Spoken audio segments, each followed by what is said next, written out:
I haven't been sick all winter. Did you just knock on wood, or at least feel the urge to? Maybe you didn't knock on wood, but you've probably done something equally irrational recently. Avoided walking under a ladder, crossed your fingers, wore your lucky socks to an important meeting, thrown salt over your shoulder, felt uneasy on Friday the 13th. And here's the thing, you probably don't even believe in this stuff. If someone asks you, "Do you really think a black cat can cause bad luck?" You'd say no. Of course not. That's ridiculous. But then you see one cross your path and something in your stomach tightens, doesn't it? Welcome to Briefly Science, where today we're exploring one of the strangest quirks of the human mind.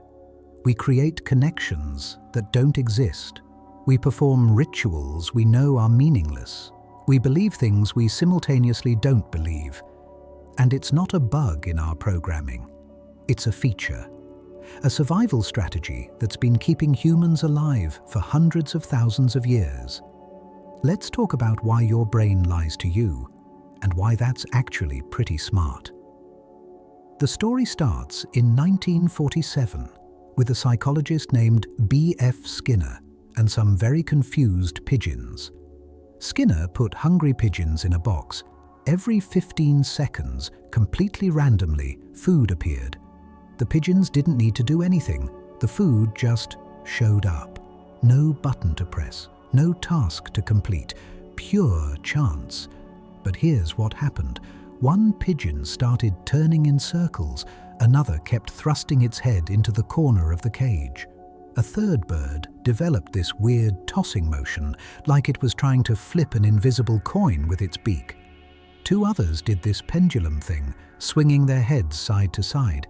Each pigeon invented its own bizarre ritual, and they kept doing it, over and over. Why? Because the first time they did that random movement, food appeared. Just coincidence. The food was coming anyway, but the pigeon's brain connected the dots. I turned in a circle and then food appeared. Maybe turning in circles makes food appear. So the pigeon turned in circles again, and 15 seconds later, food appeared again. Boom. Confirmation. The pigeon had become superstitious. Skinner let one pigeon continue this ritual until the bird had performed the same meaningless action more than 10,000 times.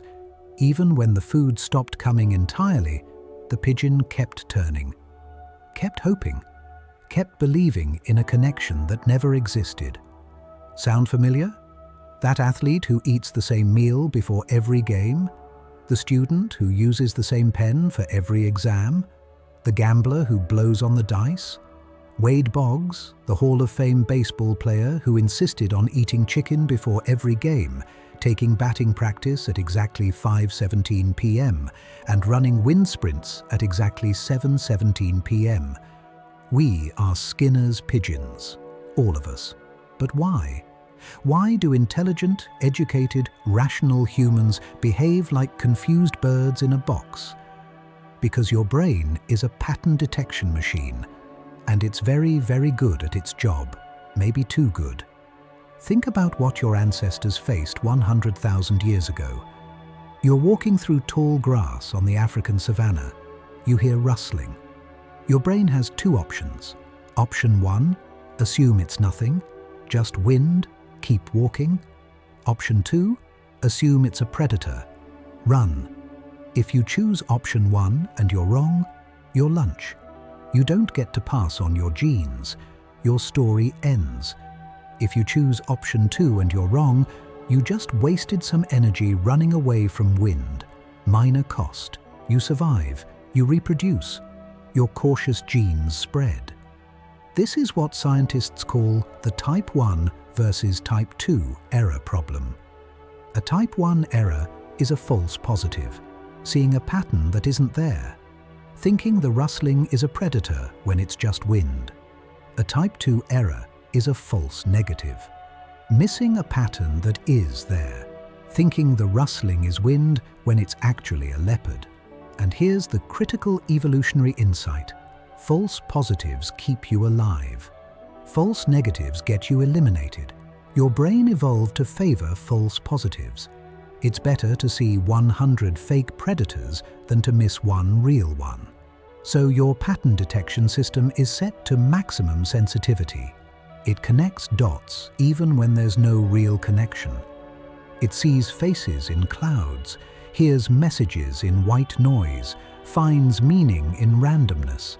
And that same mechanism that kept your ancestors alive by detecting predators in grass now makes you knock on wood after saying something hopeful. Because your brain is thinking, what if there's a connection? What if tempting fate actually does something? The cost of being wrong and not knocking is potentially huge. The cost of being wrong and knocking is nothing, just a quick tap on a table. So you knock, just in case. Better safe than sorry. This is called the illusion of control, and it's one of the most powerful psychological forces in your life. Here's an experiment. Psychologist Ellen Langer gave people lottery tickets.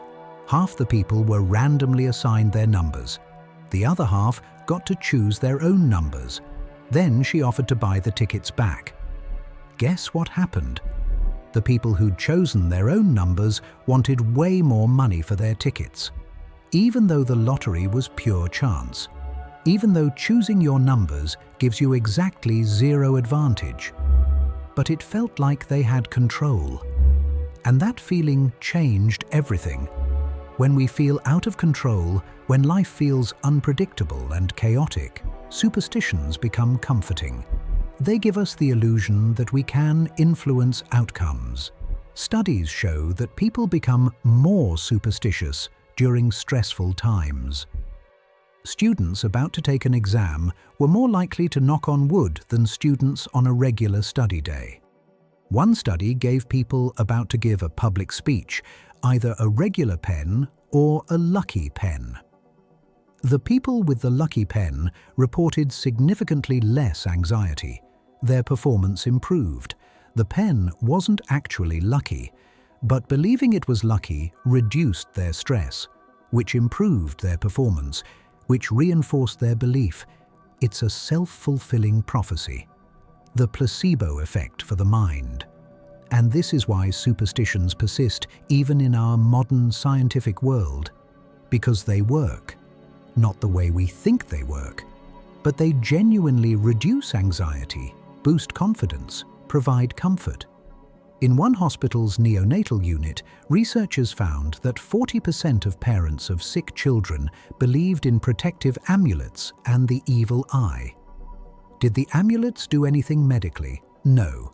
But they gave terrified parents some sense of control in a situation where they were utterly powerless. And that psychological comfort, that matters. Now, here's where it gets really interesting. You know this is irrational. Your rational brain, your slow, logical thinking system, knows that knocking on wood doesn't actually prevent bad luck. But you do it anyway. This is what psychologist Jane Risen calls acquiescence to superstition. You simultaneously believe and don't believe. Your brain has two thinking systems. System 1 is fast, automatic, intuitive. System 2 is slow, deliberate, rational. When you say something hopeful, System 1 instantly fires off. Danger! You tempted fate. Knock on wood. System 2 kicks in a second later. Wait, that's ridiculous. Knocking on wood doesn't do anything. But by then, it's too late. The intuitive feeling is already there. And here's the key. Recognizing that a belief is irrational doesn't automatically make the belief go away. You can know intellectually that something is nonsense and still feel compelled to do it. Studies show this contradiction everywhere. 60% of Americans admit to knocking on wood. Most of them would also tell you it's irrational. They do it anyway because the emotional system is faster than the logical system. The urge arrives before the analysis. And there's usually no cost to just going with it. So you do. Now, Superstitions aren't universal in their specifics, but they're universal in their existence. Every culture on Earth has them. In Portugal, people walk backwards, so the devil can't see where they're going. In Turkey, there's the Nazar Bonku, the blue evil eye amulet to ward off curses. In Japan, the number 4 is avoided because it sounds like the word for passing away. Many buildings skip the 4th floor entirely. In China, the number 8 is considered lucky. In the West, we avoid 13. The details differ. The underlying mechanism is identical. Humans everywhere create magical connections, perform protective rituals, seek control over an uncontrollable world. Anthropologist Bronislaw Malinowski studied fishermen in the Trobriand Islands and noticed something fascinating. When fishermen fished in the calm, safe lagoon, they performed almost no rituals. But when they fished in the dangerous, open ocean, rituals dominated everything. Chants, offerings, specific procedures. The pattern was clear. The more uncertainty, the more superstition. Because superstitions thrive in the gap between what we can control and what we can't. So here's the question. Is this a problem? Not necessarily. For most people, superstitions are harmless. You wear lucky socks to a job interview. You knock on wood. You avoid the 13th floor. These things give you a small psychological boost, reduce your anxiety, and don't interfere with your life. The research shows that activating good luck superstitions actually improves performance on memory tasks, motor skills, even golf putting. Not because luck is real, but because confidence is real. And superstitions boost confidence. But there's a line, and some people cross it. For people with obsessive-compulsive disorder, superstitious thinking isn't a minor quirk. It's debilitating. The rituals become compulsive, the fear becomes overwhelming, the need for control becomes a prison. The difference between healthy superstition and OCD isn't the behavior itself. It's whether you can choose not to do it, whether it controls you or you control it.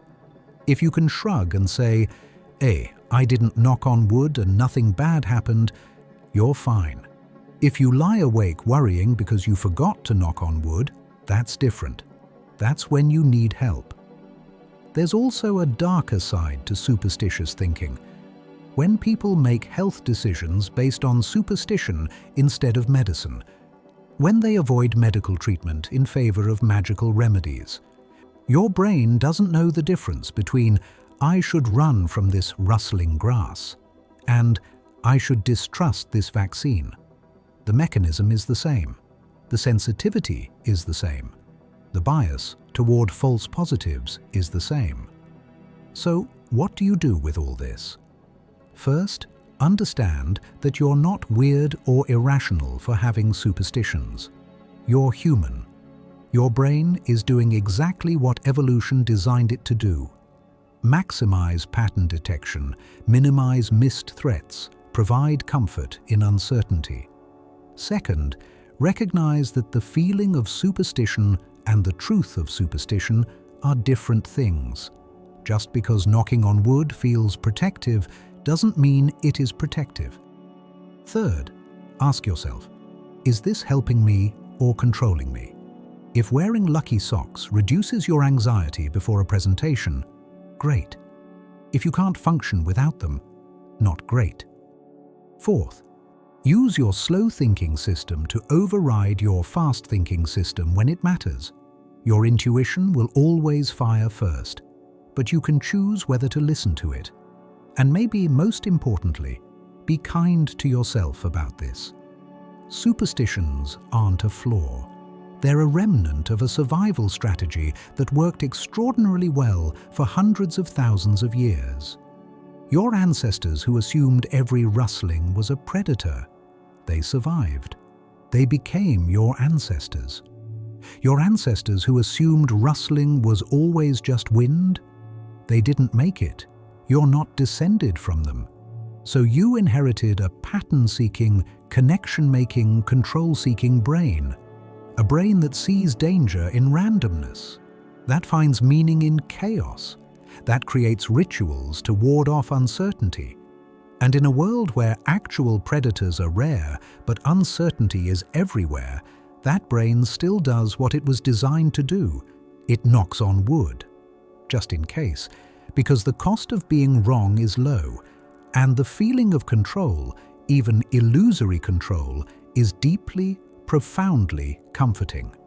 So the next time you catch yourself knocking on wood, crossing your fingers, or avoiding a black cat, you can smile. You're not being irrational. You're being human. You're a sophisticated product of millions of years of evolution who happens to share a cognitive architecture with Skinner's superstitious pigeons. And honestly, that's kind of beautiful. If you enjoyed exploring why your brain creates connections that don't exist, subscribe to Briefly Science. We make the complex beautiful and the irrational understandable. And hey, if you want to knock on your screen for good luck before you go, I won't judge. Your brain has its reasons.